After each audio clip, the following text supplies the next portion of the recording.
भी अभी सप्तेन मरियम से कह रहा है, बहुत जल्द सप्तेन अपने कहे हुए अल्फाजों पर पछताने वाला है, क्योंकि जब उसे ये मालूम पड़ेगा कि जो कुछ भी आज तक हुआ है इन सब के पीछे मेरी आप ही का हाथ है, तो यहाँ पर वो डिसाइड नहीं कर पाएगा कि आखिर वो करे क्या, क्योंकि उसने मरियम को बहुत ज्यादा जलील कर दिया है और मरियम के साथ इस हद तक चला जाएगा कि मरियम से अपने सारे रिश्ते खत्म करने पर आ जाएगा। और यहाँ पर सजीला, जिस कदर उसकी जिंदगी भी आखिरकार बर्बाद हो चुकी है, उसने बहुत साथ दिया था ना अपनी बड़ी बहन का। उसने सोचा था कि आप ही मेरी बड़ी बहन है और मेरा खून है, मैं किसी भी मुश्किल वक्त में होंगी तो आप ही मुझे हर मुश्किल वक्त से निकाल लेंगी। लेकिन यहाँ पर सजीला को मुश्किल वक्त से निकालने के बजाय अनिला उसे मजीद चढ़ा रही है, क्योंकि अनिला को तो लगता है कि उसके ऊपर कभी भी कोई बुरा वक्त नहीं आएगा, क्योंकि जिसके साथ जो जो धीरे धीरे अंजाम होता जा रहा है उन सबके साथ ही बुरा होगा और अनिला साफ पानी की तरह हमेशा साफ रहेगी। लेकिन ये तो उसकी बहुत बड़ी गलतफहमी है। अभी तो अनिला के सामने सबके ट्रेलर नजर आ रहे हैं और धीरे धीरे अपने किए हुए अंजाम को सभी लोग पहुंच रहे हैं, क्योंकि इन सबके पीछे बड़ी साजिश खेलने वाली तो अनिला थी ना। उसे भला कैसे इतनी आसानी से सजा मिल सकती है? उसके लिए तो बहुत बड़ी सजा का इंतजाम किया हुआ है।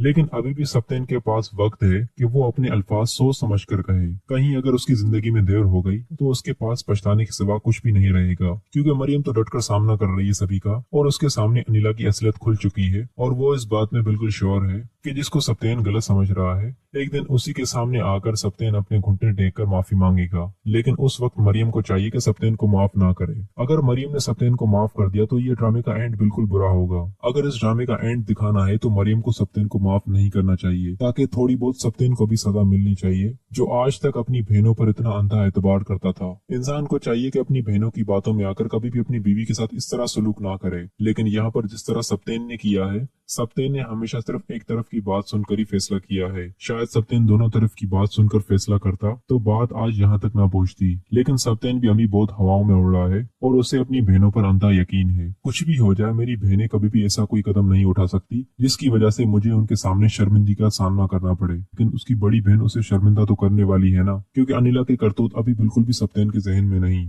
जब उसके सामने उसके करतूत खुलने लगेंगे तो यहाँ पर सप्तेन ये यकीन बिल्कुल भी नहीं कर पाएगा कि आप ही ये सब कुछ कर सकती है। और आखिर दोस्तों सप्तेन काफी पागल हो जाएगा, क्योंकि इस तरह उसने कभी भी नहीं सोचा था कि ये सब कुछ भी हो सकता है। एक तरफ सप्तेन ने अपनी बीवी को गवा दिया और दूसरी तरफ अपनी बड़ी बहन का भरोसा। अब सप्तेन की जिंदगी खाली रह गई है और कुछ भी नहीं। एंड में यही दिखाया जाए कि सप्तेन और मरियम के बीच रुजू ना हो सके। अगर उन दोनों के दरमियान सब कुछ नॉर्मल हो गया तो यहाँ पर यह मरियम के साथ बहुत नाइंसाफी दिखाई जाएगी। लेकिन माफी मांगने पर तो ऊपर वाला भी माफ कर देता है, लेकिन यहाँ पर तो उसकी बीवी है। आखिर मरियम सप्तेन को माफ कर देगी और उन दोनों की जिंदगी नॉर्मल हो जाएगी।